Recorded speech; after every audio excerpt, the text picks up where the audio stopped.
My first drink of alcohol, I was 13. And I'll never forget it. I had no idea what was going to happen after that drink, but I remember that night and thinking, I want to feel like this every day for the rest of my life. It just seemed to be what everybody did. Everywhere I went, somebody had a drink in their hand. So it started with alcohol for me, and it just progressed from there.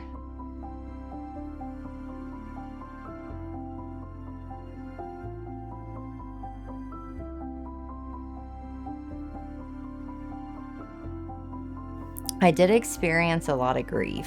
That was really sent me into a pit of addiction. Society doesn't have much of an answer for grief. I was just trying to numb those bad feelings, the sadness, the depression, and things like that. It numbed it, but it also took all of my care for everything else away. And I guess I just felt really alone, just really alone, and that it just progressed. I ultimately I got in a lot of trouble too, it caused me to do things that I would never normally or typically do. I found myself at 38 years old, and in a pretty big rut. It was sitting in jail, it was getting in trouble, and then thinking, what am I doing with my life, I'm almost 40 years old, and here I sat with a horrible drug addiction. So it was time to make a change.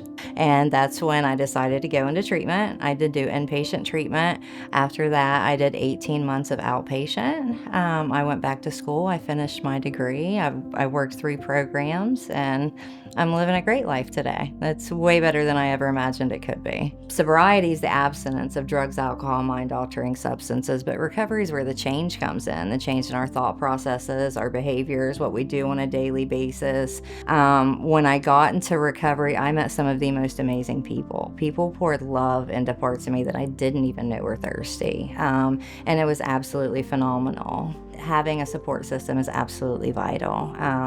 People spreading hope and encouragement, people pouring into me, people being there through the good, bad, and the ugly, But yeah, I think it's crucial. We're not lost causes. We're not junkies. We're successful. We go on to live amazing lives. We're mothers and fathers, brothers and sisters, great employees, sponsors. We just needed the help to get out of that pit, because we know what it's like to not have love. We know what it's like to be at the bottom.